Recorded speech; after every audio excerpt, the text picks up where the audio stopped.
E hoje nós vamos apresentar a obra, né, ou parte da obra do filósofo francês Bernard Henry.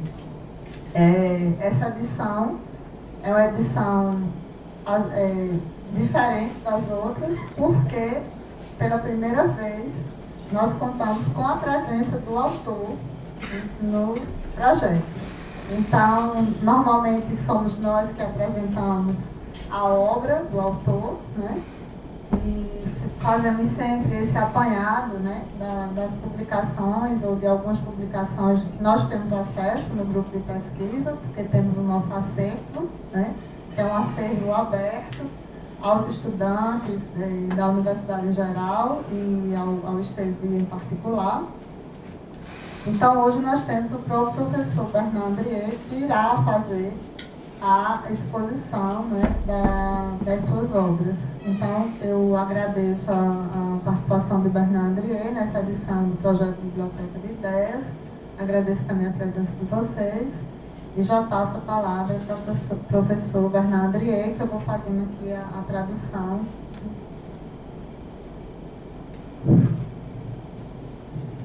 Merci de m'accueillir dans cette session. Donc, merci à Petrusha, merci à tout le groupe d'avoir accepté de présenter ce travail. Je dois dire que c'est la première fois que je présente, que j'ai une réflexion épistémologique sur mon travail. Parce qu'en France, en fait, je crois que ça ne s'est jamais fait. Donc, nul n'étant prophète en son pays. C'est bien d'aller à l'étranger, et notamment au Brésil, pour présenter un projet épistémologique que je suis en train de développer avec, dans le corps de ma mère et la carte du père, autour des idées de mon corps. Então ele diz que ele agradece, né, a acolhida aqui na UFRN, no grupo Estesia. Ele diz que é a primeira vez que ele vai fazer isso, quer dizer, a primeira vez que ele vai apresentar, né, o conjunto do seu trabalho, da sua reflexão, né. E na França isso jamais foi feito. Então ele diz que ninguém é profeta em seu próprio país, né. Então é muito bom estar aqui no Brasil e ter a oportunidade de fazer essa reflexão em torno do seu próprio trabalho, do seu projeto, de uma epistemologia do corpo, né, como ele já vem fazendo aí nas obras como a Carta do Pai, que vai ser lançada inclusive hoje à noite aqui na Cooperativa Cultural, uma edição bilíngue, português e francês, e também no corpo da minha mãe, que foi o livro que ele lançou ano passado, também aqui no Brasil. Donc je vais vous présenter plutôt des hypothèses de travail. C'est vraiment un travail de recherche qui n'est pas vraiment abouti. Ele vai apresentar algumas hipóteses, né, do trabalho de pesquisa, que é uma pesquisa que não está concluída, né? É algo em torno das ideias do corpo que ainda está sendo realizado.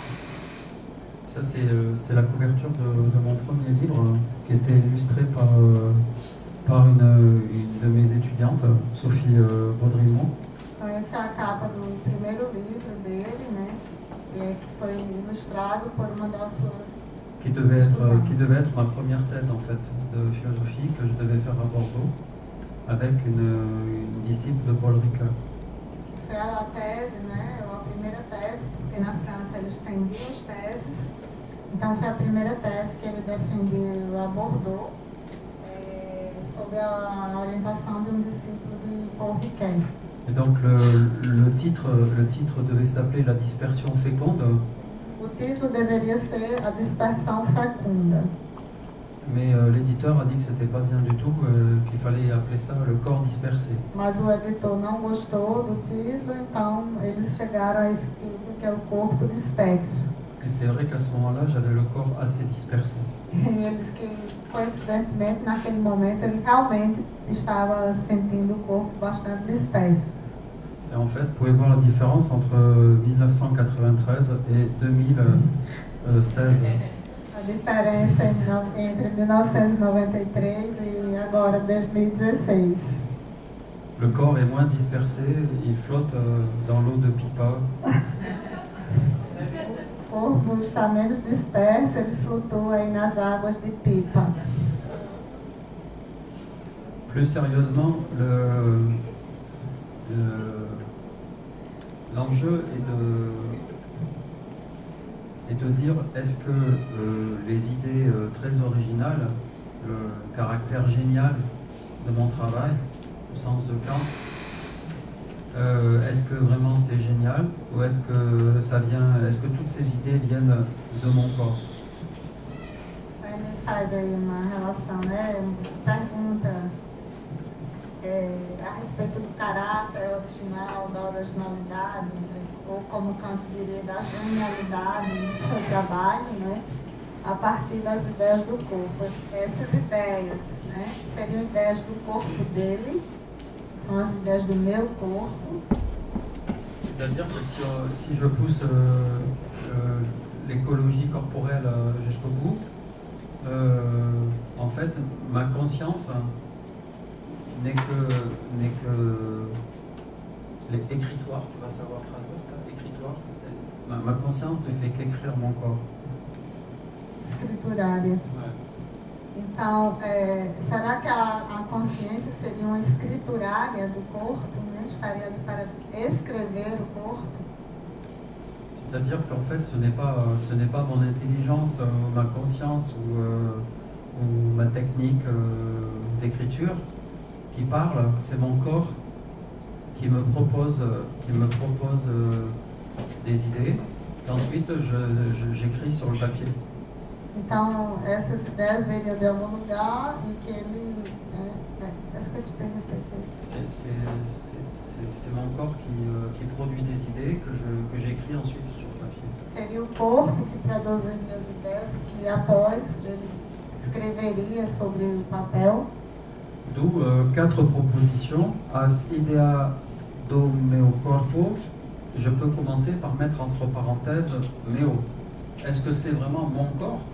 Ele coloca em primeiro lugar o parênteses, né? Será que é meu corpo? Será que esse corpo é realmente o meu corpo? Ou est-ce que c'est le corps de Gilberto qui travaille sur Michel Henry, le corps de Petrouchet qui travaille sur Merleau-Ponty, le corps de Karénine?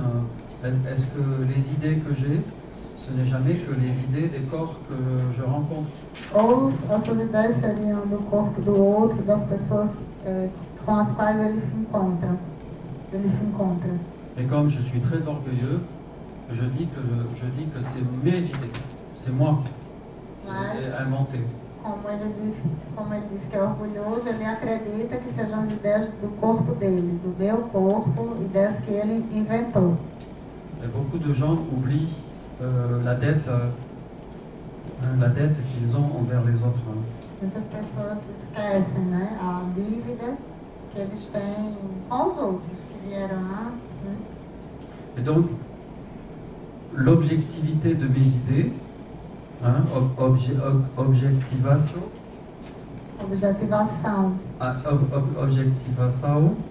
est-ce que ce n'est pas simplement la projection, projexao, des idées des autres?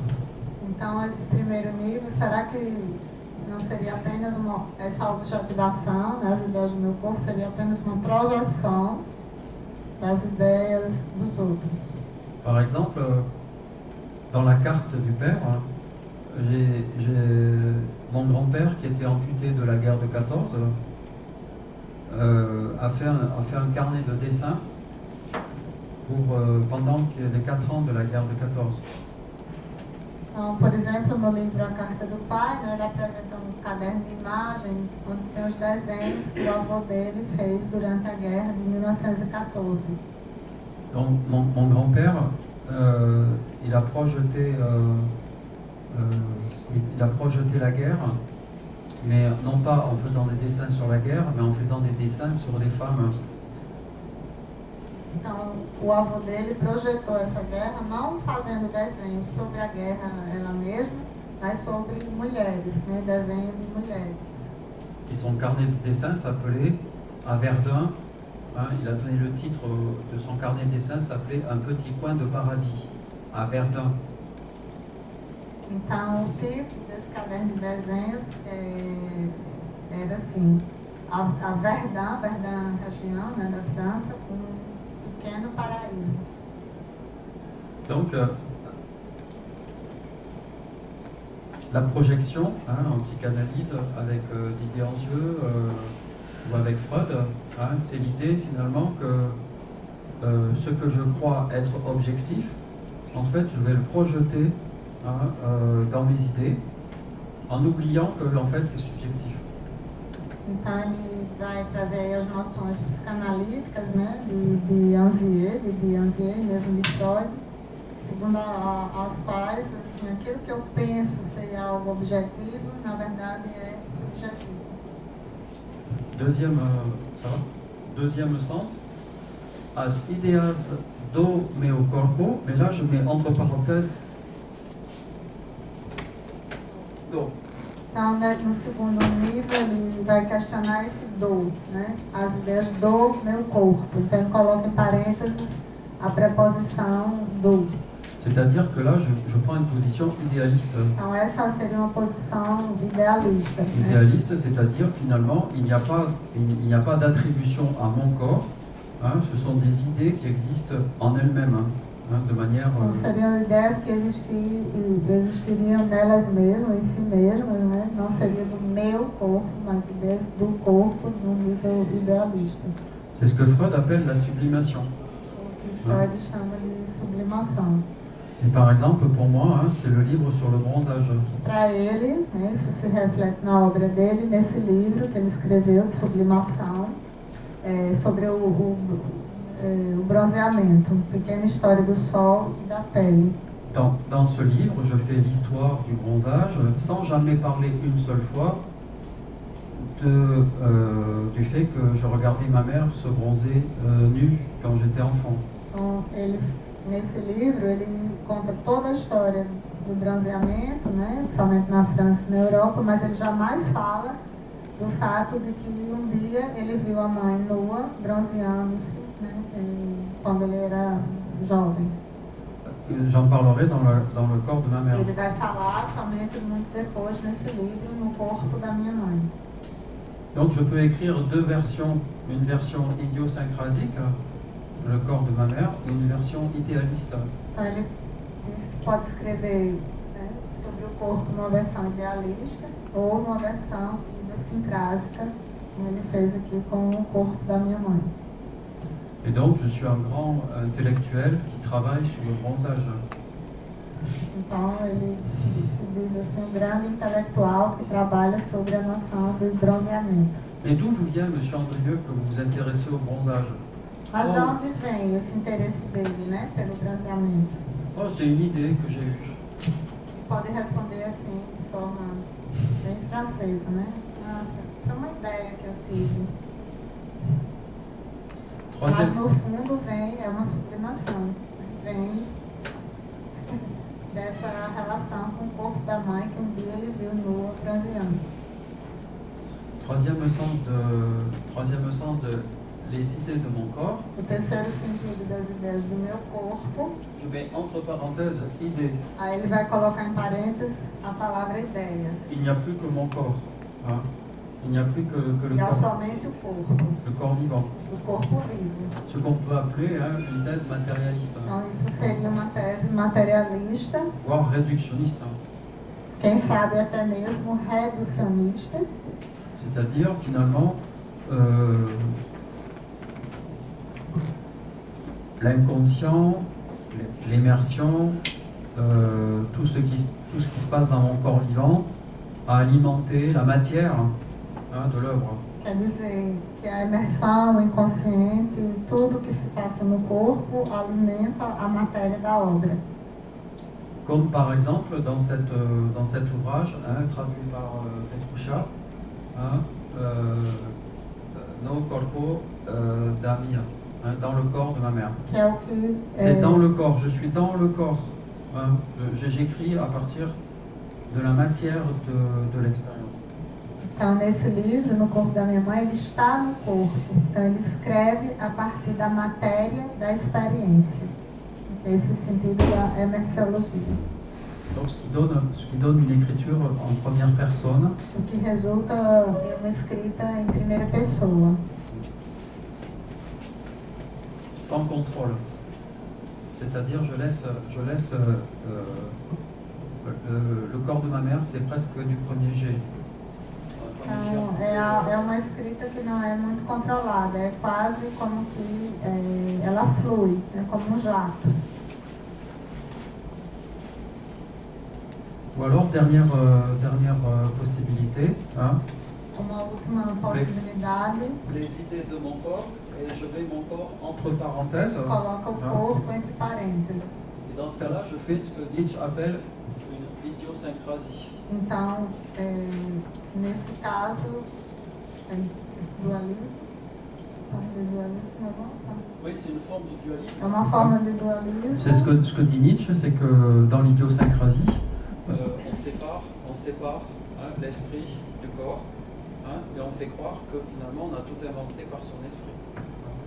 Então ele faz uma relação com Nietzsche, né?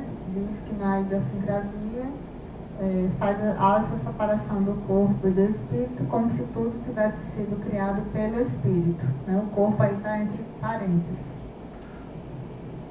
Une illustration parfaite de ça, hein, c'est la carte du père, hein, puisque la carte du père, elle porte sur 3 générations.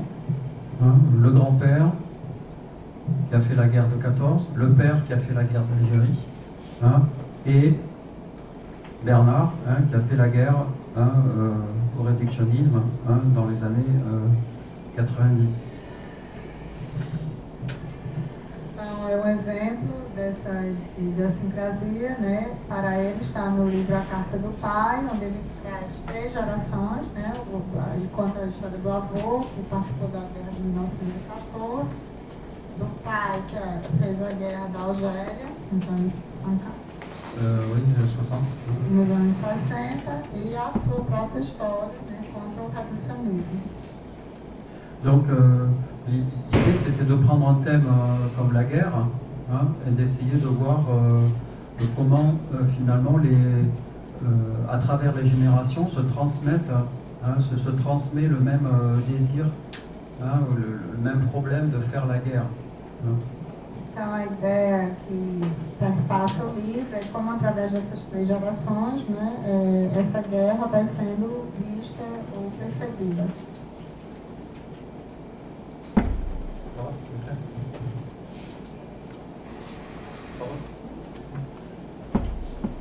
Donc, on arrive bien à deux façons de produire les idées du corps.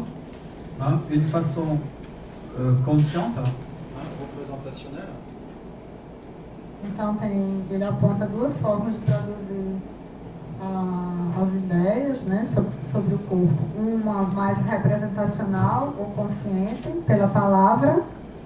Voilà, avec donc un travail conscient, une conceptualisation, hein, une modélisation, un dialogue théorique. Com conceitos, diálogo théorique, uma modélisation. Et puis, au contraire, hein, tout ce qui vient, hein, donc là j'ai créé un mot pour le tome 2 qui s'appelle émersence, hein, c'est tout ce qui va...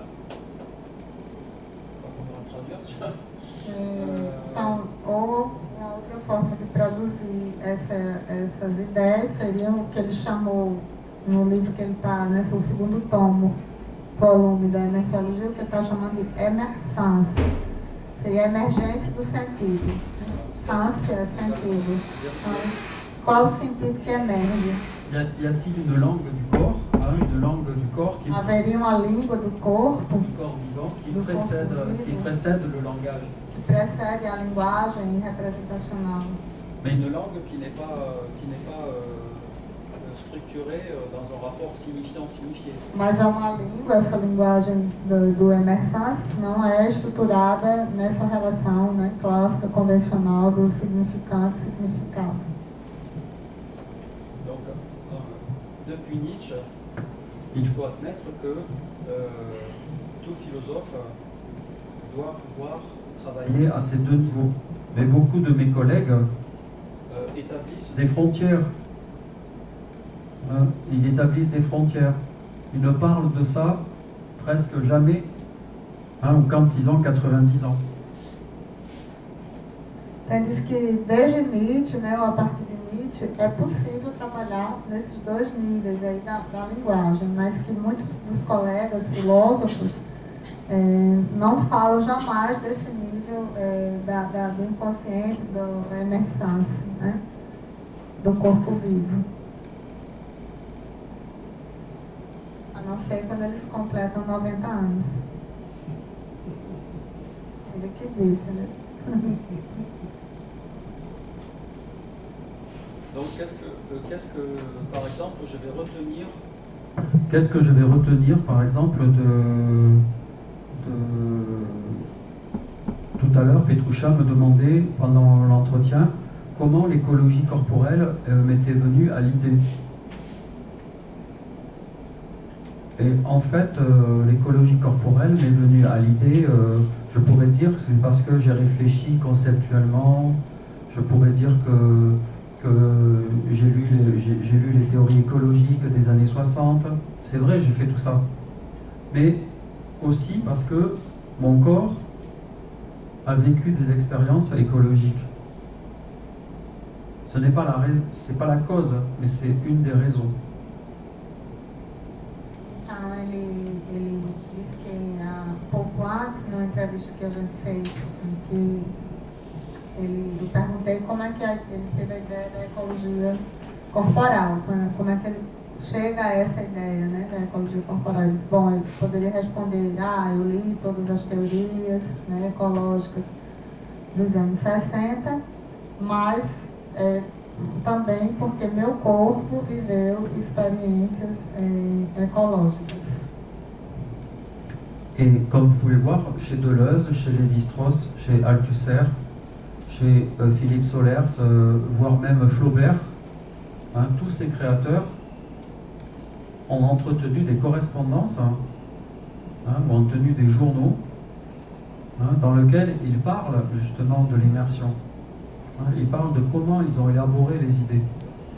Ils n'ont pas élaboré tout seuls. Então ele cita, né, pensadores, escritores como Deleuze, Solers, Lévi-Strauss, Flaubert e outros que mantinham os diários, né, que escreviam como eles tinham elaborado essas ideias. E certamente eles não elaboraram essas ideias sozinhos. Par exemple, lui, Althusser, avant d'assassiner sa femme, tenait le journal de ses rêves. On a publié le journal des rêves de Althusser.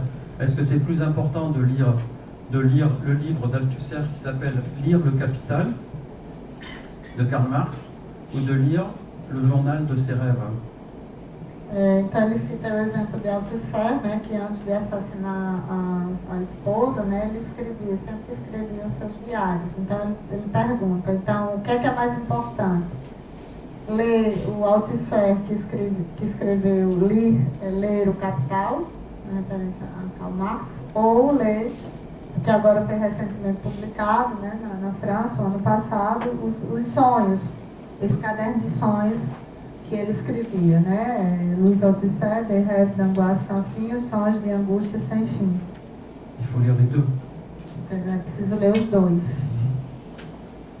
Dans ma génération, on ne lisait que Lire le Capital. Mas na geração dele, né, talvez se indicasse de ler apenas o primeiro, né? Ler o Capital.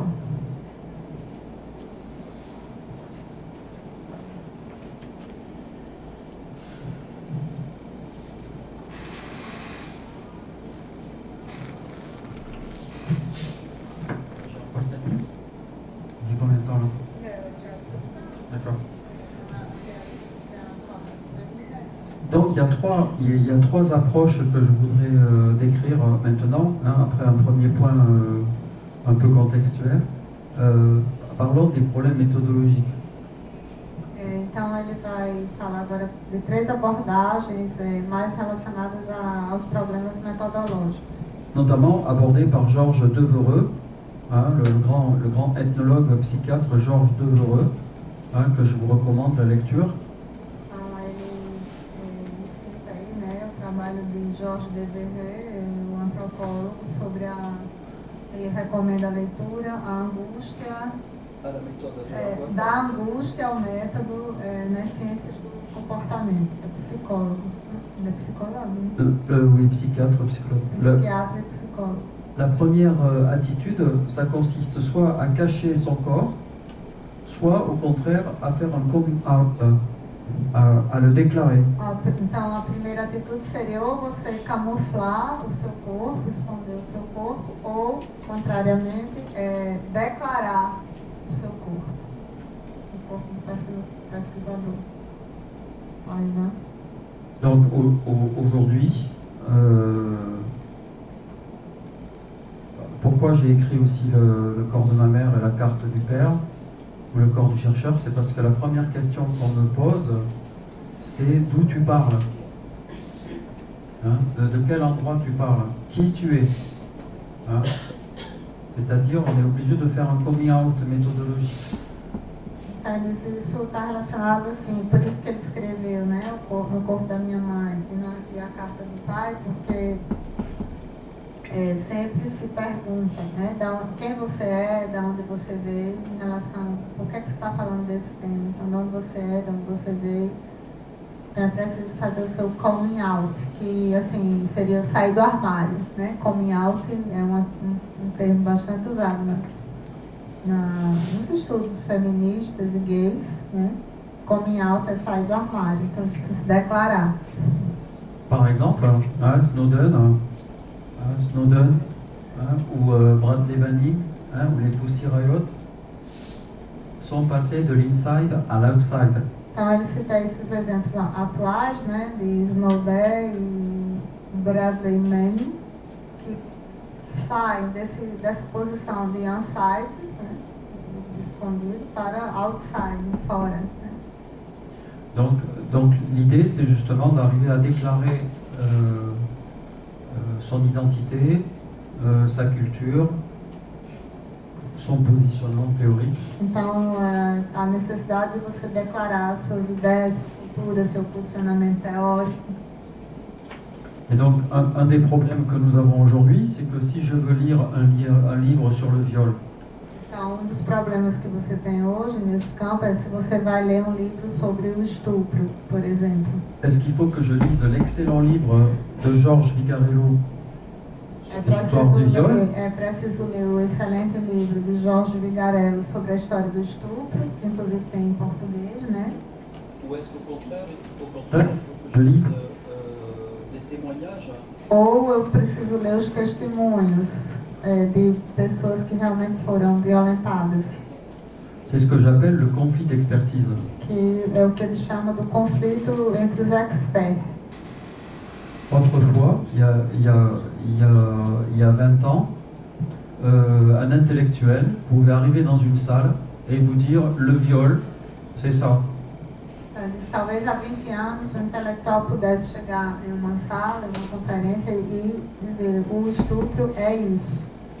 Aujourd'hui, non seulement il y aura des hommes et des femmes qui auront été violés dans la salle, donc ils vont intervenir. Hoje, certamente irá na sala, nesse espaço, pessoas, homens e mulheres que já sofreram de violência. Mais en plus, si je suis un intellectuel qui a été violé dans son enfance, c'est le nec plus ultra. Mas se você for intelectual que, além disso, foi violentado na sua infância, então isso aí seria o supra-sumo. Je plaisante. É uma brincadeira. Mas ele está questionando justamente essa exigência de que às vezes se faz, né, de você ter que sair do armário, ter que declarar quem você é, sua identidade, por que você está estudando isso? Então aí vem toda então ele está questionando essa posição, essa primeira atitude do coming out. C'est ce que j'explique dans la partie où je publie un extrait de mon journal sur qu'est-ce que c'est que la guerre aujourd'hui. que é um pouco o que ele trata aí no livro, né? Sobre o que seria a guerra hoje.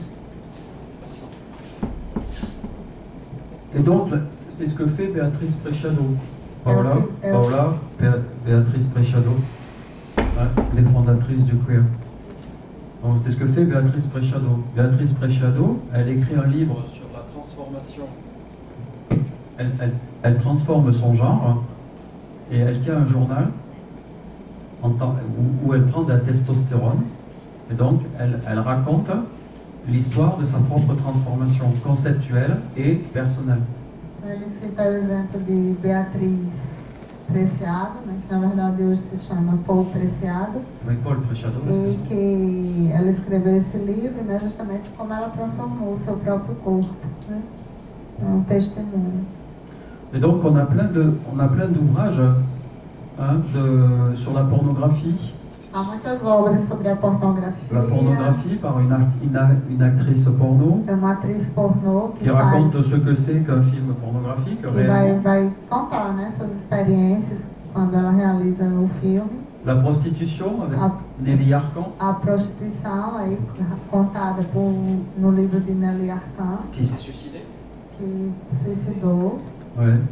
Le sadomasochisme O sadomasoquismo, avec Vanessa ou Vanessa do Rio, Marielle, e Marielle, que também, ou les sectes pédophiles. ou as seitas pedófilas. Então são testemunhos, né, de experiências vividas. Donc la question c'est Quelle est ma légitimité en tant qu'intellectuel de parler de la pédophilie alors que je ne l'ai pas vécu? Então ele se questiona qual é a minha legitimidade em abordar o tema da pedofilia, por exemplo, qualquer um desses temas, já que ele não viveu né? Então, qual seria a legitimidade do pesquisador em abordar esses temas? Au contraire, ma responsabilité en tant que professeur, directeur de laboratoire, dirigeant des thèses, c'est de construire un savoir universitaire sur ces nouveaux objets, c'est-à-dire de les introduire dans l'université, comme je l'ai fait pour le corps en France. Ou, ao contrário, ele coloca em evidência a responsabilidade dele como pesquisador, professor universitário, diretor de tese de doutorado, em introduzir esses temas na universidade, como ele fez para o corpo na França. Mais en faisant ça, je change l'université. Hein, ce n'est plus la même université qu'avant. Segundo ele, em fazendo isso, ele muda a universidade. Não é mais a mesma universidade. Parce que ce n'est plus un savoir théorique, hein, c'est un savoir d'expérience. Porque não se trata mais de um saber teórico, mas de um saber da experiência. En épistémologie, hein, on appelle ça la différence entre un modèle hein, théorique et une modélisation. Então, segundo ele, há uma diferença na epistemologia entre um modelo teórico e uma modelização.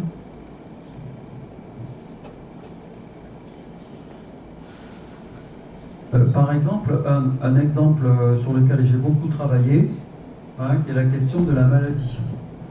Outro exemplo que ele trabalhou bastante é sobre a doença. Avec la maladie, on est confronté à des récits en première personne. Hein? Com esse tema da doença, você é confrontado com narrativas, né, ou depoimentos, testemunhos em primeira pessoa. Et notamment, hein, pour notre génération, le point important, ça a été le sida. Notadamente para a geração dele, né, a questão do tema da AIDS. Et notamment pour Jean-Paul Aron, hein, qui était un grand historien de la culture en France, qui a fait la une du Nouvel Observateur avec ce titre « Mon sida ». Então ele destaca aí, né, esse intelectual francês, Jean-Paul Aron, que fez aí foi manchete na revista O Novo Observatório, Minha AIDS, com esse tema, Minha AIDS. Comme on s'en souvient, les femmes avaient fait la une du Nouvel Observateur en signant une pétition qui s'appelait « Les 150 salopes ». Então ele cita uma outra capa dessa revista, o Novo Observatório, né, Novela Observatório, que são 150, as mulheres, né, nessa capa, eles dizem 150. Alors, en français, salope, ça veut dire des femmes qui sont de petite vertu, qui ont mis leur corps n'importe où et qui sont enceintes. Ça veut dire... C'est compliqué. Salope, uma vaca, né, uma puta, uma coisa assim. Il y avait Simone de Beauvoir. Essas 150 mulheres que estavam na capa, autodenominantes como salopes, né, putas, cachorros, coisas assim. Simone de Beauvoir. Tinha Simone de Beauvoir. Simone Signoret. Simone Signoret, a atriz. Comment elle s'appelait? Enfin, des grandes consciences. Grandes mulheres, né, personalidades que se intitularam assim, claro, para fazer uma crítica, né, a essas maneiras de olhar a mulher. Donc c'est ça les idées de mon corps, hein, aussi. Então é isso que eles chamam de as ideias do meu corpo. C'est à travers les expériences, hein, comme l'avortement, la maladie, le sport, etc., qu'on va exprimer, hein, à travers des idées, finalement, ce que le corps a vécu. Então é isso que eles chamam das ideias do corpo, e como através dessas experiências diversas, mas também do esporte, da doença, enfim, o corpo vai exprimir, né, esse sujeito. Alors, une des conséquences, c'est le renversement de la stigmatisation, au sens de Goffman. E uma das consequências dessa abordagem seria inverter, né, a inversão do estigma. No estigma no sentido como Paul Erving Goffman descreveu. Par exemple, en France, actuellement, il y a un gros débat autour de ce livre, hein, de Marcel Nuss, qui dit qu'il est tétraplégique, mais qu'il veut faire l'amour avec des femmes. Na França agora está tendo toda uma polêmica em torno desse livro, Eu Quero Fazer Amor, que é escrito por Marcel Nuss, que é um deficiente, que justamente ele coloca esse tema da sexualidade, né, da pessoa com deficiência. Et ça pose un problème, puisque en France, c'est considéré comme de la prostitution. No caso, é problemático, porque na França o que ele demanda, né, é considerado como prostituição. Une autre expérience que j'ai vécue avec Pierre Dufour, qui est tétraplégique, et un jour, mon collègue de Toulouse me dit: est-ce que tu vas être pré-rapporteur d'une thèse sur le handicap? Et donc je fais le rapport, et quand j'arrive dans la salle, je vois quelqu'un qui est en fauteuil, qui est tétraplégique. Et là, je me suis dit, mais qui est-ce qui est le plus compétent pour parler du handicap dans cette salle? Ele cita uma situação que ele viveu, que ele foi convidado para fazer parte de uma banca sobre a experiência handicap, né, experiência com a deficiência, e dessa pessoa aí, Pierre Dufour. E quando ele chega na sala, né, o Pierre Dufour, que era o candidato, ele viu que era uma pessoa tetraplégico.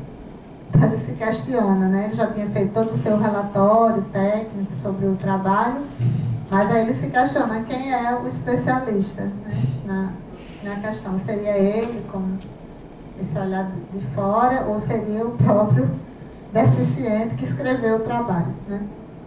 Donc c'est ça, c'est à la fois de la visibilité, hein, je vais rendre visible le corps qui était invisibilisé, au sens de Guillaume Leblanc. Trata-se ao mesmo tempo, né, dessa questão de dar visibilidade àquilo que é invisível, né, no sentido colocado por Guillaume Leblanc. Mais en le rendant visible, au sens de Canguilhem, je crée de la normativité, c'est-à-dire je crée de nouvelles normes. Mas aí, quando você dá visibilidade a esse corpo, você acaba criando uma nova norma, uma normatização, como no sentido colocado por Georges Canguilhem. C'est-à-dire que quand je vais recruter un professeur, un maître de conférence sur un poste sur le handicap, qui est-ce que je dois recruter? Pierre Dufour ou un collègue qui n'est pas handicapé? Então ele coloca a questão, por exemplo, se ele tivesse que contratar, né, um professor para esse tema do handicap, quem ele contrataria? Uma pessoa como Pierre Dufour, que é tetraplégico, ou uma outra pessoa que não necessariamente seria deficiente? Donc la question que ça pose, c'est la distance. C'est la distance entre le chercheur et l'objet de sa recherche. Então, a questão é a distância entre o pesquisador e o objeto de sua pesquisa. C'est-à-dire, en écrivant sur le corps, en écrivant sur le corps, je suis à la fois dans un processus de transformation.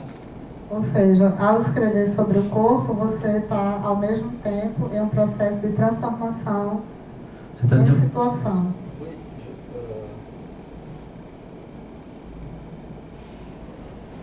Je ne peux pas écrire objectivement sur le corps. Ele diz que não é possível escrever objetivamente sobre o corpo.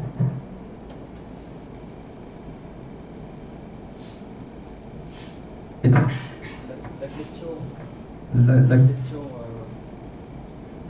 la question qui se pose, c'est est-ce que c'est le corps qui s'écrit à travers moi, ou est-ce que j'ai suffisamment de distance par rapport à mon corps pour que ce soit mon esprit? Então a questão é o corpo que se escreve, né?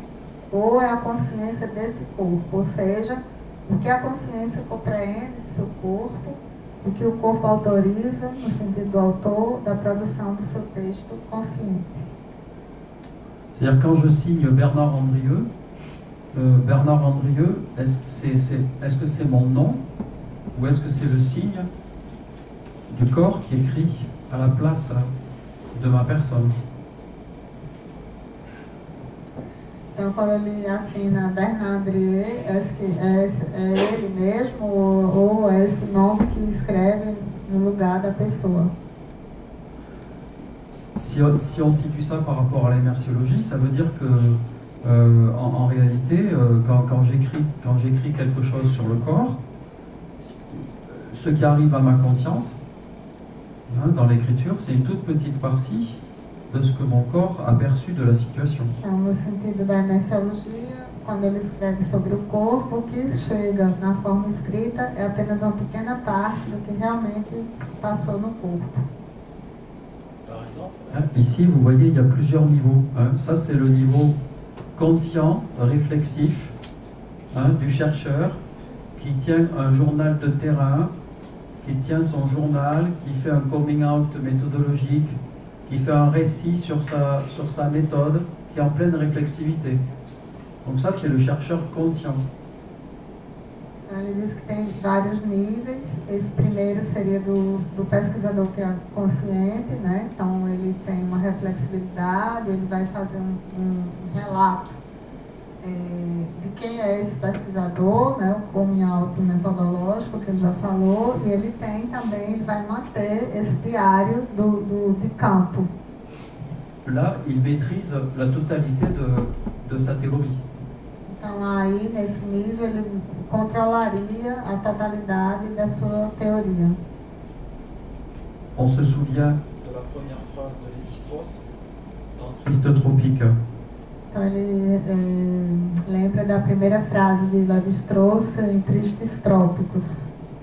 Qui est, je vous le rappelle, je n'aime pas les voyages. J'aime les voyages. Eu odeio as viagens. J'aime les voyages. Par contre, ça c'est une expression que j'ai trouvée dans les notes de Michel Foucault, aux archives Michel Foucault à Paris. Michel Foucault parlait de « after the fact », après les conférences qu'il avait fait en Californie. C'est-à-dire, excuse-moi, c'est un terme sexuel qui veut dire après... After the fact, c'est après avoir fait ce que j'ai fait, je m'aperçois de ce que j'ai fait. Tu vois, c'est un niveau qui n'est pas encore réflexif. Pardon. Et qui concerne l'après-coup. Então, ele nesse segundo nível, né, que é essa chamou ali imersão no corpo vivido, é o pós-facto, né, depois do acontecido. Ele faz uma referência aí a Michel Foucault e as suas conferências na Califórnia, onde ele justamente vai fazer contar, né, depois de tudo que ele fez, enfim, seria essa situação, né, seria um relato de algo que já aconteceu, né, pós-facto. Donc il y a ce que vit mon corps vivant, hein, la blessure, la douleur, le plaisir, le vertige, l'extase, le partage, etc. Et il y a le niveau after the fact et il y a le niveau de la réflexivité théorique. Mais c'est trois niveaux différents. E um terceiro nível seria esse em que você está vivendo, né, a situação de dor, de êxtase, de vertigem, de orgasmo, que seriam o que ele chama da narrativa do corpo vivo, a idiosincrasia. Donc le problème, vous voyez le problème, hein, c'est que des gens comme j'ai montré ici, par exemple ici, hein, Isabelle Caro. Qui est morte d'anorexie, hein, et qui me raconte son anorexie. Isabelle Caro. Elle écrit à quel niveau? Então ele questiona a Isabel Carro, né, que escreveu um livro sobre anorexia, ela morre de anorexia. Aí ele questiona sobre qual nível, em qual nível ela escreve, né? Ela poderia situá-la em que nível desses da escritura e da relação entre o corpo e a pesquisa. Elle est en train d'écrire. Elle est en train d'écrire, son corps vivant est en train de vivre. Ela escreve sobre algo que o seu corpo vivo está vivendo. Elle n'est pas after the fact. Não é após o fato, não é pós-facto. C'est pas quelqu'un qui a eu le cancer et qui nous raconte after the cancer. Não é alguém que teve um câncer e que já curado desse câncer vai relatar o câncer. Et ce n'est pas Georges Vigarello qui est en train d'écrire un livre sur l'obésité. E não é também o caso de Vigarello que escreveu um livro sobre a obesidade. Donc aujourd'hui, on se trouve dans une situation épistémologique où le premier travail, c'est déjà de situer le niveau des idées du corps. Então, hoje você tem essa questão epistemológica, né, de primeiramente situar qual é o nível do corpo que se encontra.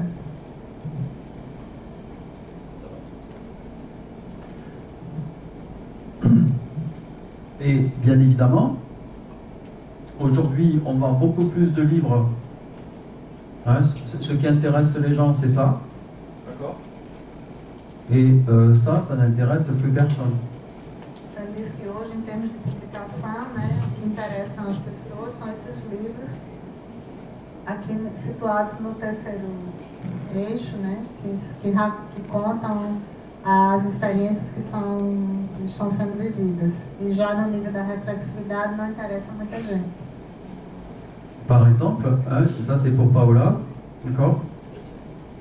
Porno-terrorismo, hein, porno-terrorismo, qui est une pratique lesbienne queer à Barcelone, d'accord? Qui a lu le livre de Diana G. Torres sur porno-terrorisme, qui est pourtant la partie théorique de son travail. Par contre, tout le monde regarde les performances sur YouTube. Então ele diz, por exemplo, quem é que vai ler o livro de Diana Torres sobre o porno-terrorismo, né, que é uma lésbica queer, que escreve toda uma teoria sobre as ações terroristas de feministas em Barcelona. Ninguém lê, mas todo mundo vai ver na internet, nos sites pornôs, no YouTube. Donc ce que recherchent les gens, c'est les récits, les récits d'expérience. Par exemple, ici, então as pessoas se interessam mais pelos relatos das experiências do que pela teoria. Ici, Amina, qui faisait partie des Femen, et qui a quitté l'Algérie, parce qu'elle avait écrit sur son corps, mon corps est à moi, mon corps m'appartient. Então ele cita também o exemplo de Amina, que ela sai, né, da Algéria, que ela escreveu no seu corpo essa frase aí, meu corpo me pertence. Donc ces gens-là, ce sont des militants. São militantes. Des militants, c'est différent des théoriciens. E o militante é diferente do teórico. Oui. Donc le savoir est produit par qui? Par les somaticiens. Quem produz o saber, né? Qui produit le savoir? Ceux qui le mettent en œuvre ou ceux qui le théorisent? O que o constrói na ação ou aquele que teoriza sobre. Un exemple tout à fait intéressant, hein, c'est l'ouvrage de... J'ai perdu son nom là, ça va me revenir. L'ouvrage qui montre le premier homme enceint transgenre. Então esse livro aí que ele cita também, né, que é o primeiro homem transgênero, né, que ficou grávido. C'est-à-dire qui a gardé son utérus, hein, mais qui a une apparence d'homme. Na verdade era uma mulher, ela fez essa transformação cirúrgica, mas ela conservou o útero, né? Mas a aparência é masculina. Si je compare avec le travail théorique de Pat Califia, d'accord, qui est aussi un transgenre, hein, sur le changement de sexe, hein, finalement, on a deux types d'ouvrages. On a des ouvrages, on va dire, théoriques, qui réfléchissent sur le développement des idées, hein, sur le corps, et puis on a le témoignage de quelqu'un qui pratique Então ele dá le transgenre. O outro exemplo é esse livro mais teórico, né, de Pat Califia, sobre o movimento transgênero, que é uma reflexão teórica sobre a questão, né? E enquanto que o outro é um relato de alguém que realmente passou por essa experiência. Par exemple, j'ai une anecdote assez drôle à vous raconter. Hein, c'est que quand j'ai publié mon livre sur la peur de l'orgasme,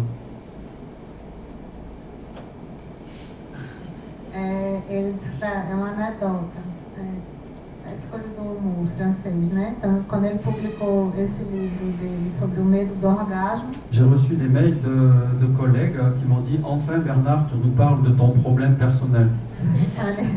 Ele recebeu um e-mail, né, de colegas dizendo, né, finalmente você vai nos falar dos seus problemas pessoais. C'est-à-dire qu'aujourd'hui, publier un livre comme La peur de l'orgasme, hein, pour certains, c'est comme si je racontais ma vie. Então, para alguns, publicar um livro com esse título, né, O Medo do Orgasmo, é como se ele estivesse falando da sua própria vida, da sua própria experiência. C'est-à-dire que les gens ne voient pas le problème théorique derrière. As pessoas não conseguem enxergar o problema teórico. Alors que je dis la même chose que Reich. Mas, na verdade, nesse livro, ele segue o que foi já dito por Reich. Na verdade, para quem leu, né, o livro, a gente entende aqui, é uma história da sexualidade. Mas aí colocou esse título chamativo, né? Par exemple, Alain Corbin, Georges Vigarello et Courtine ont sorti 3 tomes sur la virilité. Então, por Hein, exemplo, l'histoire de la virilité. Corbin e Vigarello publicaram, né? Inclusive temos traduções. Vraiment un ouvrage historique, théorique, très intéressant sur les images de la virilité à travers le temps. A história da virilidade e que tem documentos históricos, né, sobre essa questão. Né? Mais dans ce livre-là, il n'y a rien sur le queer. Mas, por exemplo, nesse livro, nos 3 volumes, não tem nada sobre o queer. Il n'y a rien sur les lesbiennes. Nada sobre a questão das lésbicas. Il n'y a rien sur la transidentité. Nada sobre transidentidade. Donc, vous voyez, si je m'intéresse à qu'est-ce que c'est que le butch, les lesbiennes, butch, le queer, il ne faut pas que je lise le bouquin de Vigarello. Então, para quem se interessa realmente pela questão das lésbicas, né, não vai ler o livro do Georges Vigarello. Alors pourquoi? Parce que peut-être, pour que ça devienne un savoir acceptable, intégrable, il faut un certain temps, un certain recul pour réfléchir, hein, à la portée véritablement du queer. Ele disse que talvez seja necessário, né, para que esse tema do queer, por exemplo, seja mais aceitável, necessário talvez um pouco mais de tempo, de recuo no militantismo, para que esse seja um tema considerado acadêmico, coisas assim. Falando nisso, nós vamos ter a primeira jornada queer, Estesia, né, que já era a hora. Par exemple, avec Natasha Tchekouti, elle est lesbienne. Elle a fait sa thèse qui s'appelle Se dire lesbienne. Et donc, bien évidemment, elle est très reconnue et légitime. Pourquoi? Parce qu'elle peut écrire sur les lesbiennes parce qu'elle est lesbienne. Então, assim, essa Diana... Natasha Tchekouti, Tchekouti. ela escreveu esse livro Dizer-se Lésbica, e ela tem legitimidade, né, porque ela é lésbica. Et donc, un des risques, c'est le communautarisme. Então, o risco disso é o comunitarismo. C'est-à-dire un savoir issu d'une seule communauté. Une fois, avec Natacha, je suis allé dans un colloque sur les lesbiennes, et j'étais le seul homme dans la salle. Et donc, j'ai posé une question un peu critique. Et là, il y a 3 lesbiennes qui sont tournées vers moi et qui m'ont dit « Mais tu te rends compte du caractère sexiste de ta question ?» Então, ele disse que uma vez foi participar de congresso, de colóquio, onde ele era o único homem na sala, todos os demais participantes eram mulheres lésbicas. E ele fez uma questão crítica sobre o que foi apresentado, e 2 ou 3 disseram, mas você se dá conta do caráter sexista da sua questão? Parce que j'étais un homme. Porque ele era um homem. Donc, vous voyez, le problème, c'est d'arriver à produire des savoirs communautaires qui ne sont plus partageables si on n'a pas fait l'expérience de ce savoir. O problema, segundo ele, é você criar saberes, né, dentro dessas comunidades que não são partilhados fora da própria comunidade. Que serait une université dans laquelle il n'y aurait que des savoirs communautaires? Então, o que seria de uma universidade, por exemplo, se no interior da universidade existisse apenas saberes comunitários? Puisque l'intérêt de l'université, c'est justement d'avoir des savoirs communautaires, mais aussi des savoirs intercommunautaires, des savoirs théoriques, de mélanger plusieurs formes de savoir. Diz que o interesse da universidade seria justamente partilhar ou misturar, né, diferentes saberes de diferentes comunidades. J'ai encore ça dit? Prenons un exemple que j'ai vécu, qui est le concept d'hybridité. Um outro exemplo também, que faz parte do trabalho dele, é a questão do híbrido, hibridação. Et ici au Brésil, vous savez ce que c'est que l'hybridation, le métissage, etc. En France, c'est très problématique. No Brasil nós conhecemos esse problema do híbrido, do mestiço, né, da mestiçagem, mas que na França, segundo ele, é bem problemático. Et ici, l'objet du livre était l'hybridation technologique. O objetivo do livro aqui é sobre a hibridação tecnológica. Comme cette photographie d'un artiste toulousain qui m'avait donné cette image, qui était une composition du corps de sa copine, mais une fiction, hein, je vous rassure, avec un corps technologique. Então, é uma imagem de uma artista de Toulouse, né, que me deu essa fotografia, né, da companheira dela com esses captores, assim, mas é uma ficção tecnológica. Et donc, ma thèse n'est pas le post-humanisme. A tese dele não é sobre o pós-humanismo. Ma thèse n'est pas de dire nous allons abandonner le corps biologique pour devenir un corps technologique. Não se trata de abandonar o corpo biológico para se tornar um corpo tecnológico. Ma thèse est de dire nous allons mélanger le biologique avec le technologique. A tese dele é que precisa se combinar, misturar o biológico e o tecnológico. Eh bien, j'ai mis 10 ans, avant de pouvoir faire un numéro de revue, la revue de Guattari, qui s'appelle devenir hybride. Ça a pris 10 ans avant de faire comprendre que l'hybridation, ce n'était pas le post-humanisme. Então ele disse que precisou de 10 anos para poder ter dossiê nessa revista, né, Chimère, sobre esse tema. Qui est pourtant la revue créée par Félix Guattari. Essa revista ela foi criada por Félix Guattari. Donc, il y a aussi un autre problème, hein, c'est que les idées de mon corps sont en relation avec des systèmes déjà constitués d'interprétation. Então, outra questão é que as ideias do meu corpo, que é o que ele começou a falar no início, estão em relação com outros sistemas de ideias. Comme le dualisme, le matérialisme, l'idéalisme, la philosophie analytique, la phénoménologie, la phénoménologie transcendantale, etc. Donc, on doit discuter, hein, on doit discuter à propos d'un thème, hein, le corps, le genre, le queer, le care, tout ça, le sport, hein, tout ça, ce sont des thèmes qui ne rentrent pas dans une seule discipline. Então, esses temas, né, sobre os quais ele trabalha, que eu estou aqui, como o gênero, o queer, o corpo, o coração, enfim, são temas que não se encaixam somente em uma disciplina. Je veux dire par là que les idées philosophiques sur le corps ne sont pas les idées psychanalytiques sur le corps. Então, as ideias filosóficas sobre o corpo não são as ideias psicanalíticas sobre o corpo. Donc ça rend encore plus difficile le débat, la communication, puisque chacun, comme je disais dans le corps dispersé, chacun discute à partir de son propre paradigme. Então isso dificulta ainda mais, né? Como ele já mostrou no livro Corpo Disperso, é que cada discute a partir do seu próprio paradigma.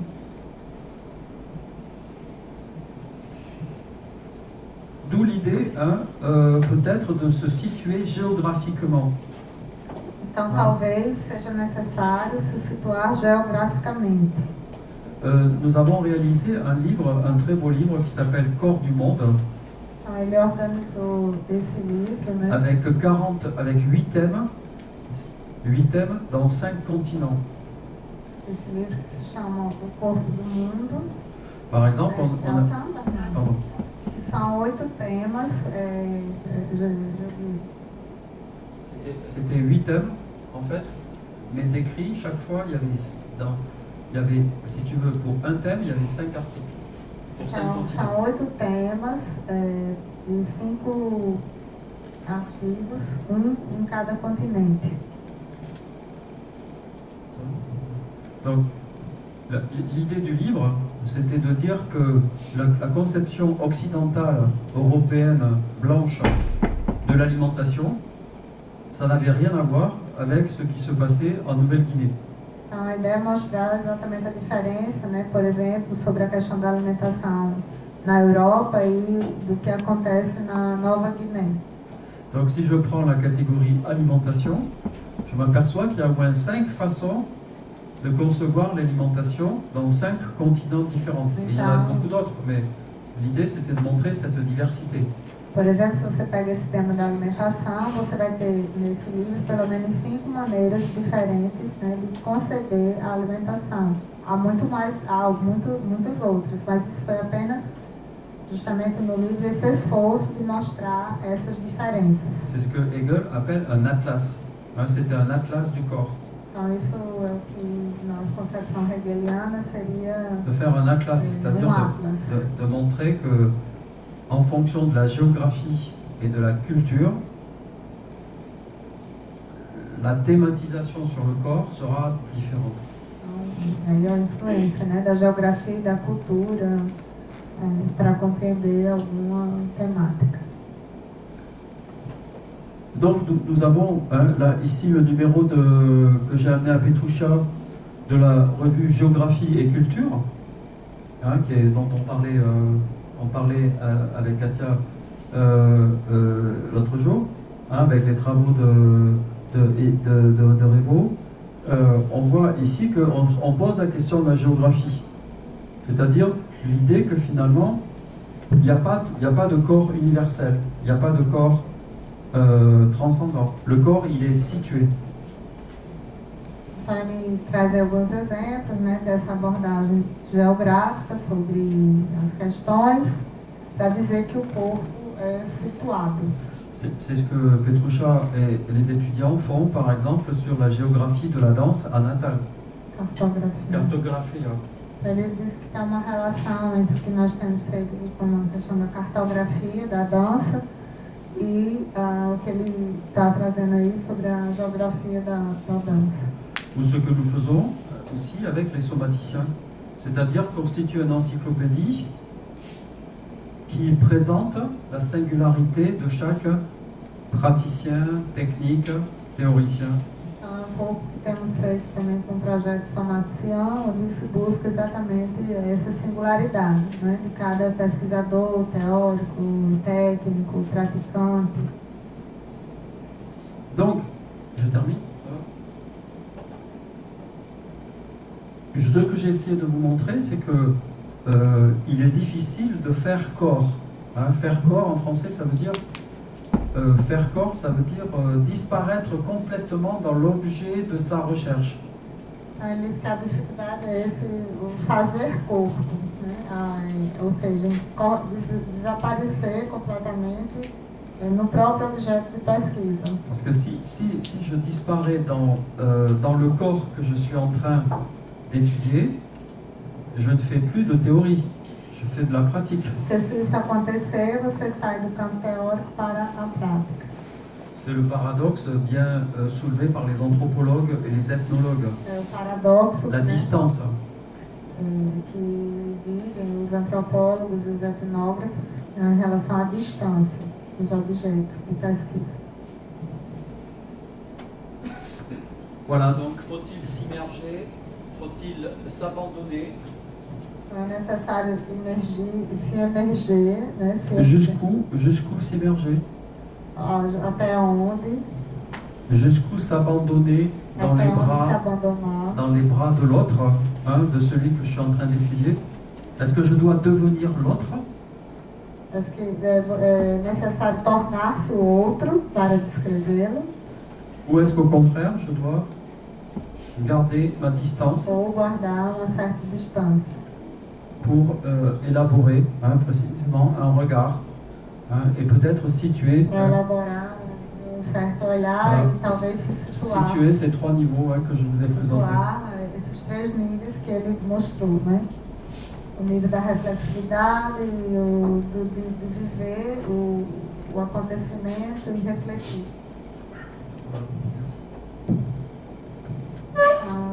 Merci Bernard. Então nós passamos agora, né, as questões, as observações do grupo.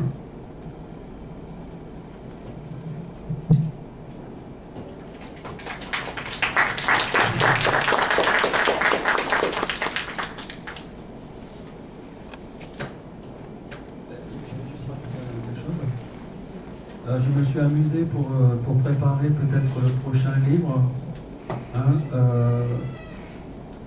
à faire ce type de modélisation, c'est-à-dire essayer de décrire les parties de mon corps, la peau, le ventre, la main, le sang, le sexe, le nez, le goût, le cœur, les jambes, essayer de voir si j'avais des correspondants, est-ce que ça correspondait à des parties des articles, des ouvrages que j'avais faits. Ele fez essa modelização, né, tentando fazer uma relação entre os temas que ele vem trabalhando ao longo desses anos e as partes do corpo envolvidas, né, como a questão da pele, sobre quando ele trabalha sobre o naturismo, sobre as tatuagens, a questão do ventre, quando ele faz a história dos prematuros ou no corpo da minha mãe, a questão das mãos, quando ele escreve sobre o tocar, o pulmão, quando ele escreve a obra Bien dans l'eau, né? Enfim, o medo do orgasmo, a questão do sexo, Voilà, c'est-à-dire que ici c'était toutes les expériences personnelles, hein, toutes les expériences personnelles, hein, par exemple de tout ce que j'avais connu comme expérience avec mon corps et comment je l'avais essayé de le traduire ensuite. Hein, comment j'avais essayé de le traduire dans le... Mais c'est un début de modélisation, c'est pas fini. Então é apenas o início, né, dessa modelização que ele está fazendo para esse livro que ele vai escrever sobre as ideias do meu corpo, justamente tentando fazer essa relação entre as experiências que ele viveu, a questão do corpo e dos temas das publicações. É isso.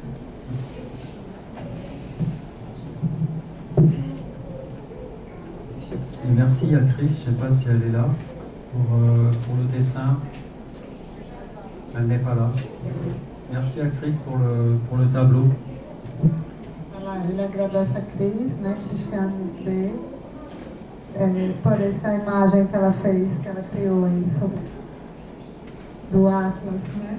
Essas palavras que saem do corpo.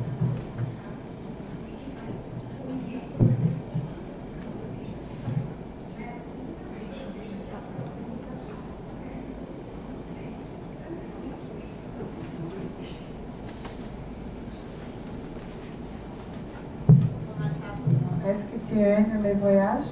Toi, c'est la première pour toi. Est-ce que tu aimes les voyages? Antonella, você odeia as viagens. Question? J'ai très très peur de prendre l'avion. Mais après, ce qui m'intéresse surtout dans le voyage, c'est l'écologisation. C'est ce qui arrive quand je rêve la nuit ou quand je me mets à la table de travail le matin. Il y a de nouvelles idées qui arrivent. Dans le voyage, ce qui m'intéresse, c'est ce qui va émerger. Diz que tem medo de avião, mas depois ele acha que é importante que ele se interessa pelo que pode ser ecologizar, né, o que ele sonha, o que consegue colocar no trabalho dele.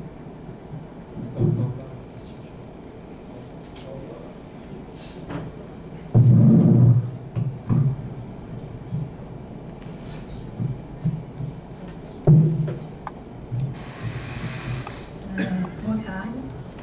Primeiramente, eu agradeço pela exposição interessante que me fez pensar bastante. E aí, eu tenho algumas coisas que eu fiquei pensando aqui que eu gostaria de partilhar, na verdade.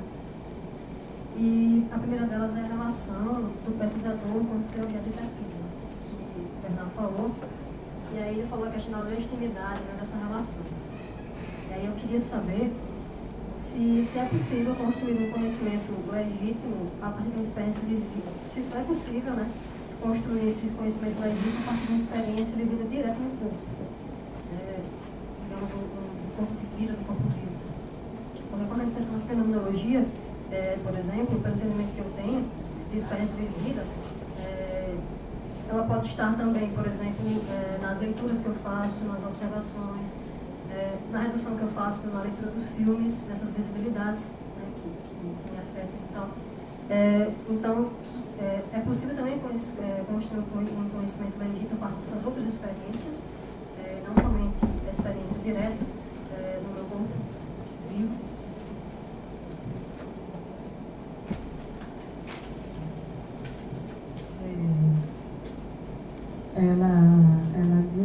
Elle dit remercie parce que ça donne à penser beaucoup de choses. Elle a fait une remarque par rapport au rapport du chercheur avec l'objet de recherche. Et elle pose la question, est-ce que c'est possible, est-ce que seulement c'est possible de construire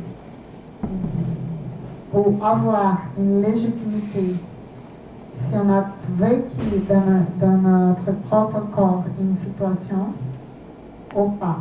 Donc, elle a dit, par exemple, dans la phénoménologie, on peut avoir cette légitimité, par exemple, quand on lit des récits, des expériences vécues par d'autres personnes, ou même dans des films, etc. Comment tu vois?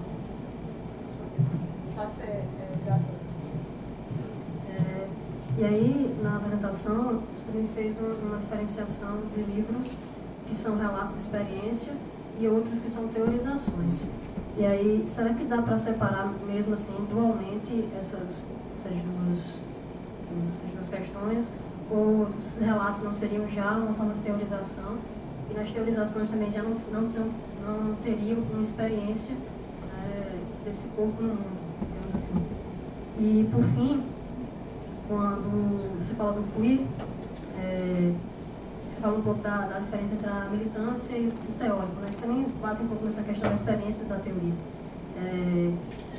Eu não sei, será que é possível na teoria queer e em outros objetos de pesquisa separar, não a militância, mas o político do teórico, porque o queer ele já surge enquanto movimento político e teórico, movimento acadêmico e também político. Então, talvez aí tenha uma imbricação, mas pensar o político de uma forma mais ampla, não somente como partidos ou como um agir político, mas a própria estética queer, o próprio pensamento, a própria epistemologia queer como ato político e também teórico.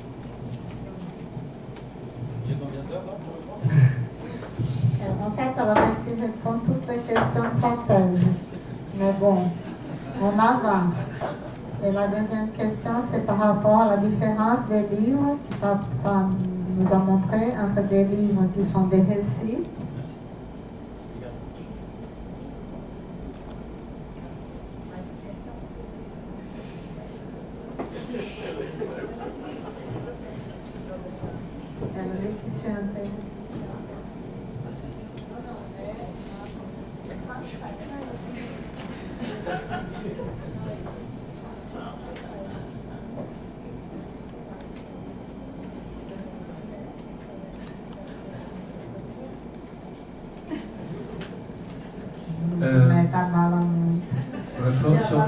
Sur la première question, Paola. Non, mais la deuxième, c'est la différence des récits et des théories. Et elle demande si, est-ce que dans la théorie, il n'y a pas aussi un rapport au récit et vice-versa. Donc, dans les récits, il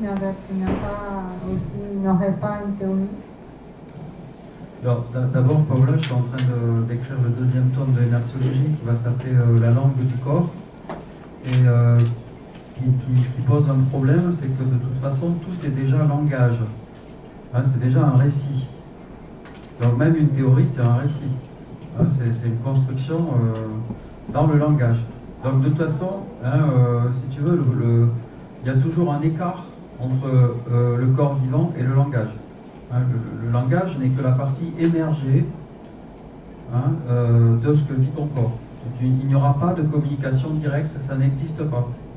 Tu peux pas, même chez Artaud, je montrerai à Jean Pessoa, pour faire ça, il faut que dans la même phrase, tu sois capable de passer du corps vivant au corps vécu.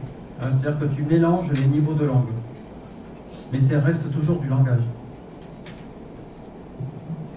Primeiramente, tem que sempre se considerar a distância entre o corpo vivo e a linguagem, que não há uma comunicação direta, né? E que ele vai mostrar essa questão na conferência que ele vai fazer em João Pessoa sobre Antonin Artaud. Tudo já é linguagem, né, na verdade, mas que a linguagem nunca corresponde exatamente ao corpo vivo. Par contre, ce que j'essaie de faire dans la carte du père ou dans le corps de ma mère, ce que j'essaie de faire, c'est d'inventer une écriture à 3 niveaux. Notamment dans la carte du père, il y a 4 niveaux d'écriture. Il y a 3 niveaux d'écriture. Il y a le journal, mon propre journal, encore que j'ai censuré, donc que j'ai édulcoré le texte parce qu'il était trop hard, donc j'ai enlevé des choses pour pas trop choquer, donc c'est pas la version originale. Donc déjà, voilà. Donc c'est ici, si tu veux, tu peux écrire des choses qui sont ici, qui qui sont de ce niveau-là. Mais dans le même livre, tu peux aussi avoir une réflexion sur after the fact. Donc tu peux changer de paragraphe. En changeant le paragraphe, tu changes de positionnement. Donc l'idée, c'est d'avoir une écriture à 3 niveaux. Hein, et tu peux aussi aller jusqu'à la théorisation. Par exemple, là, je parle de Winnicott. Là, je parle de Winnicott. Là, je parle de mes relations avec mon père. Et là, je parle du fait d'être père. C'est 3 niveaux différents, et pourtant, je parle de la même chose. Então, ele diz que, por exemplo, na carta do pai, né, que é preciso considerar esses 3 níveis da escrita, e que na carta do pai, por exemplo, há esses 3 níveis. Quando ele escreve o próprio diário, né, ele fala dessa experiência de ser pai, embora ele tenha censurado, não tenha colocado todas as questões ali, mas há também esse nível do pós-facto, quando ele conta a relação dele com o pai dele, né, quando ele fala da relação com o pai dele, e há também o nível da teorização, por exemplo, quando ele vai recorrer a Donald Winnicott. Donc je crois que c'est vers ça qu'on va, c'est-à-dire que... Ele diz que para ele é assim que ele, né, aujourd'hui, dans les resolve a questão. Dans les thèses qu'on fait en France, on demande une première partie très autobiographique. Então, na França, hoje tem se pedido, né, aos doutorandos uma primeira parte bastante autobiográfica. Une sorte de coming out méthodologique. Eles chamam de coming out metodológico, né? Mais elle a aussi posé la question des rapports entre les queers militants et la politique. Oui, alors justement, par exemple en France, et les militants, la politique. En France, Marie-Hélène Boursier, où est-ce qu'elle est Marie-Hélène Marie-Hélène Boursier a essayé de créer un séminaire sur le queer à l'Université de Lille, et l'Université de Lille a refusé. Il n'y a pas de séminaire sur le queer en France. Então ele disse que na França não tem seminário sobre o que on va faire ici. Voilà. Et donc tu vois l'avance du Brésil par rapport falando nisso, não é brincadeira não. Dia 29 de novembro, nós vamos ter a primeira jornada queer. Eu diria da UFRN, né? Mas eu não sei se é da UFRN. Me parece que é, eu acho que é. Mas certamente é do Laboratório V. Então nós temos uma programação o dia inteiro, no dia 29, né?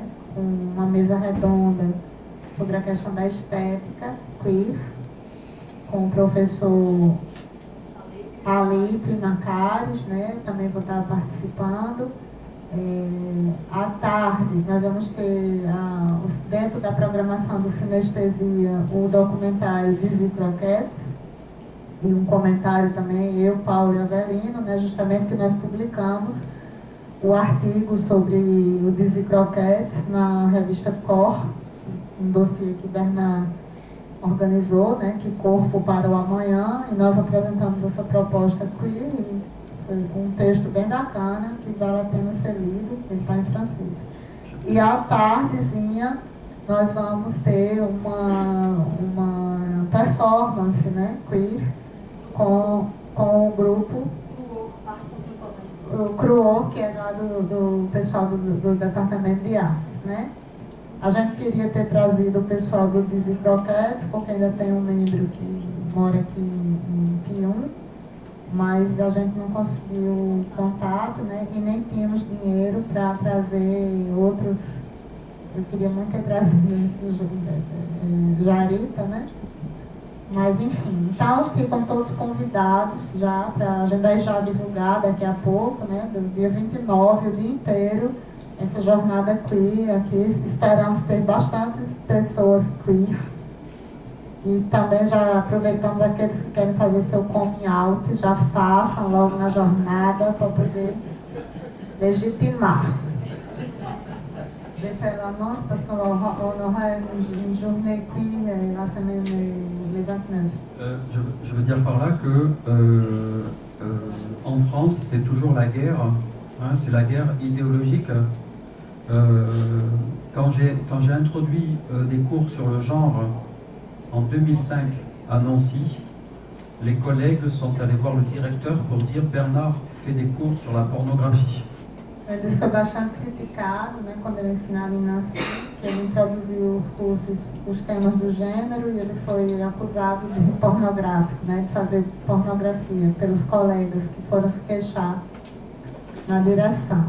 Donc ça reste une lutte politique pour les universitaires d'introduire de nouveaux thèmes. Par exemple, le premier séminaire que j'ai fait cette année à Paris, il y a un intersexe qui est venu présenter dans mon séminaire. Voilà, parce que maintenant j'ai mon séminaire, donc je peux inviter qui je veux dans mon séminaire. Mais j'étais obligé de faire mon séminaire pour le distinguer du séminaire du laboratoire. Parce que dans le séminaire du laboratoire, ils ne sont pas encore prêts à accepter ça. Então, ele é um tema ainda bastante difícil de ser aceito na comunidade, né, acadêmica francesa. Então, agora ele criou um seminário, que é o seminário que ele dirige, onde ele pode abordar essas temáticas e tal. Mas que no próprio seminário do grupo de pesquisa, isso não é possível. Et plus généralement, c'est ce que faisait Michel Foucault, hein, c'est la méthode de Michel Foucault, on s'intéresse aux marges. On s'intéresse aux anormaux. Então, isso vem, né, on s'intéresse aux exclus. Do Michel Foucault, né, esse interesse pelos aqueles que estão à margem, né, os excluídos. Pourquoi? Parce que ils sont source de normativité. C'est-à-dire que ce qui se passe en dehors de l'université, dans 20 ans, ça sera dans l'université. Então, aquilo que se passa fora da universidade, né, em 20 anos, estará sendo abordado na universidade. Je rappelle que Michel Serres,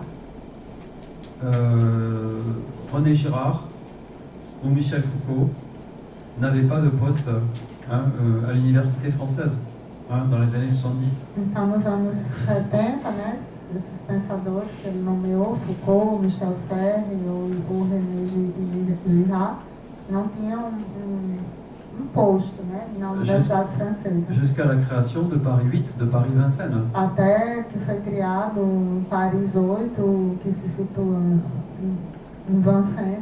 Voilà, Vincennes. Puderam ser contratados. Voilà, où là il y a Deleuze, Guattari, Foucault, Lucie Rigaray.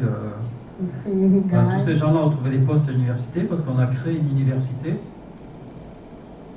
justement pour eux.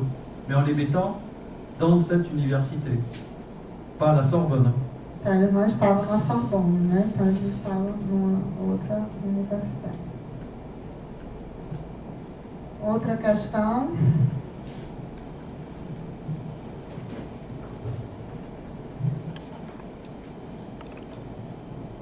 Boa tarde a todos e todas.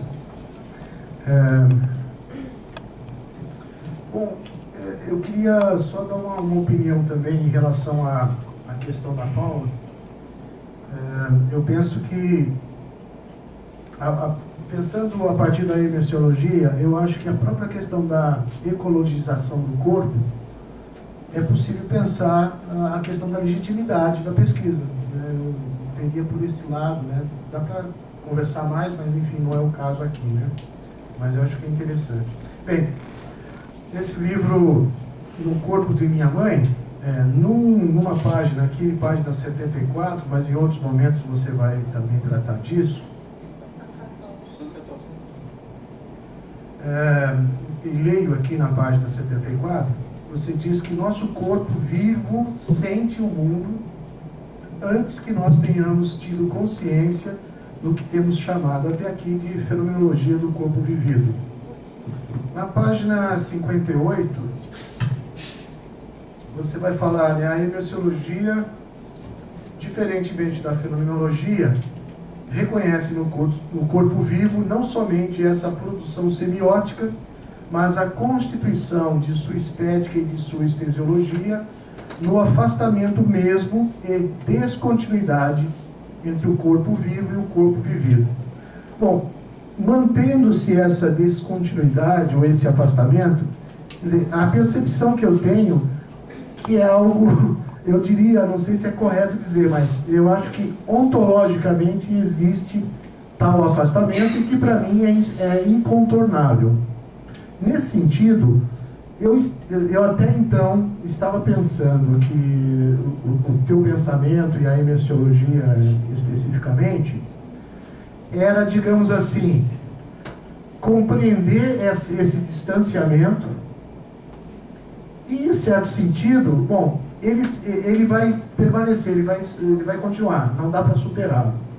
Mas tem alguns momentos, e aí vem até a pergunta que eu fiz para você agora, não sei se foi terça, quarta, mas num dos dias, com relação se o seu pensamento ele tinha mais a ver com talvez aspectos mais de descritivo, se tinha algo de representacional e de acho que você usou a expressão predicativo, né? Enfim, porque, e aí me reportando mesmo a própria fenomenologia, penso, né, a partir mesmo das leituras que eu tenho, obviamente, do Merleau-Ponty e mais recentemente do Michel-Henry, eu também tendo a manter esse incontornável, ou enfim, esse afastamento entre o vivo e o vivido. Então me parece que, muitas vezes para mim, a própria linguagem do Michel-Henry, com coisas que eu consigo também entrelaçar com Merleau-Ponty, e com algumas coisas que eu estava achando que estava ouvindo em você, não sei se ouvi, mas enfim, é que tanto, quer dizer, a fenomenologia, ela tenta dizer esse indizível, esse invisível, mas que no fundo ela reconhece sempre que não é possível. É quase que uma luta, né, para dizer, mas sabendo já de antemão que não vai ser possível. Bom, em síntese, talvez a minha pergunta de forma mais direta. No caso da imersiologia, ou do seu pensamento dentro da imersiologia, afinal, esse incontornável, há alguma solução para isso? Porque eu ainda estava achando, né, que tanto a imersiologia como uma perspectiva do Michel-Henry como do próprio Merleau-Ponty era manter isso. Existe, pronto, está dado, não tem como superar. Não sei se dá para compreender. Tu as trouvé les mots sur la page 74, tu veux que j'ai pu localiser en français là?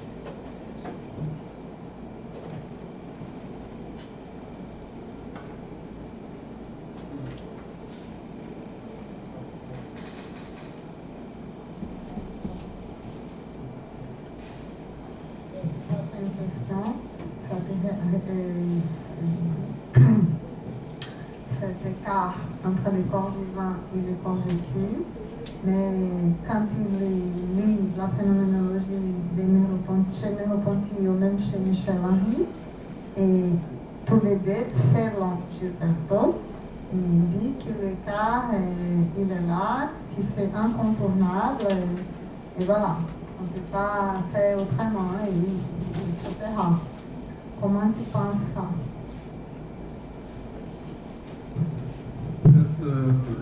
L'intérêt de Michel-Henry, hein, parce que je lui ai posé la question, j'ai rencontré Michel-Henry à Poitiers, quand j'étais jeune professeur, et la question que je posais, c'était justement la question du rapport au corps vivant, et notamment à ce moment-là, le corps vivant, c'était la question de la biologie, la question du lien finalement avec la biologie. Et donc il a eu cette réponse qui me paraît assez juste et assez pertinente par rapport à son travail. C'est que, bien évidemment, lui, le corps vivant au sens biologique, c'est pas sa question. Hein, sa question, c'est vraiment d'avoir une approche avec Mène de Biran, hein, une approche biranienne, hein, de l'intériorité. Et donc, finalement, pour Michel Henry, tout est descriptible. Hein, c'est-à-dire qu'on peut todo